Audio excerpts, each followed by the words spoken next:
এটা দেখে যে দিন শুরু হবে ভাবতেই পারিনি। এভরিওয়ান, আশা করছি আপনারা সকলেই খুব ভালো আছেন। আমি উষা, আমার একটা ছোট্ট ভিডিওতে আপনাদের সবাইকে স্বাগতম। গতকালকে বিকেলে এত বৃষ্টি হয়েছে, তারপরে আজ সকালে যে এত সূর্য উঠবে সেটা ভাবতেই পারিনি। কিন্তু দেখুন, আকাশের একদিকে সূর্য থাকলেও একদিকে বেশ ঘন কালো মেঘ জড়ো হয়েছে। আজকের এই সকালটা পাখিদেরকে খাইয়ে তারপরে চলে এসেছি চা বানাতে। দুধের শটটা তুলে নিয়ে আমি এরকমভাবে জমা করে রেখে দিই ডিপ ফ্রিজে। যারা চা খেতে পছন্দ করে তারা মনে হয় এই চা না খেলে তাদের দিনটা শুরুই হয় না। আমিও তার মধ্যে একজন, ব্যতিক্রম কিছুই নয়। চা ছাড়া যেন দিনটা অসম্পূর্ণ লাগে।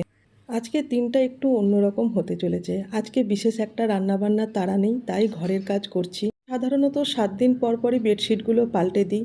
কর্তামশাই যতক্ষণ বাজারে আছে ততক্ষণে আমি চেষ্টা করি যতটা সম্ভব নিজের কাজগুলোকে সম্পূর্ণ করে নেবার। কিন্তু ঘর পরিষ্কার করলে কি হবে, এই একটা সমস্যা যেন জীবন থেকে যেতেই চাইছে না। এই উইপোকার সমস্যা আপনারা কি কেউ জানেন? এর প্রপার ওষুধ কি হতে পারে? চেক করা একটা এক্সট্রা কাজ। একটু হালকা ব্রেকফাস্ট করার জন্য ভাবলাম আজকে একটু সাদা সুজি বানাই। তাই এখানে দুধ গরম করে একটু সুজি বানালাম। সুজিটা আমার খেতে বেশ ভালোই লাগে, তবে কম মিষ্টিতে। বাসি কাজ শেষ, আর কর্তামশাইও বাজার থেকে চলে এসেছে। আজকে মটন নিয়ে এসেছে, ভালোই হলো, আমার খুব সহজে আর তাড়াতাড়ি রান্না হয়ে যাবে।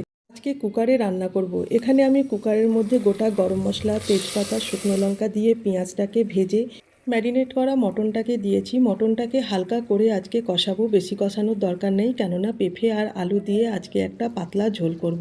এই পেঁপে আলুটা দিয়ে দিয়েছি, আবারও একটু কষিয়ে তারপরে জল ঢেলে কুকারে সিটি দিয়েছি। এটা হলো তার ফাইনাল লুক। ও এখন ঘুমের কোথাও কোন জগতে যে আছে, ও কি আবার ভাবছে, কি দেখছে।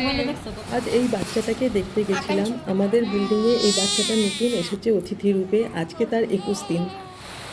এই দেখুন কত বৃষ্টি চলে এসেছে, আর আমার বেশ ভালোই লাগছে, কারণ সারাদিন যা মেঘ আর রোদের খেলা চললো। আমিও গাছপালাগুলোকে একটু ব্যালকনিতে রেখে দিয়েছি বৃষ্টির জলের জন্য। আশা করব আজকের ভিডিও আপনাদের ভালো লেগেছে। যদি ভালো লাগে তাহলে একটা লাইক, কমেন্ট আর সাবস্ক্রাইব করে পাশে থাকবেন। দেখা হবে অন্য ভিডিওতে।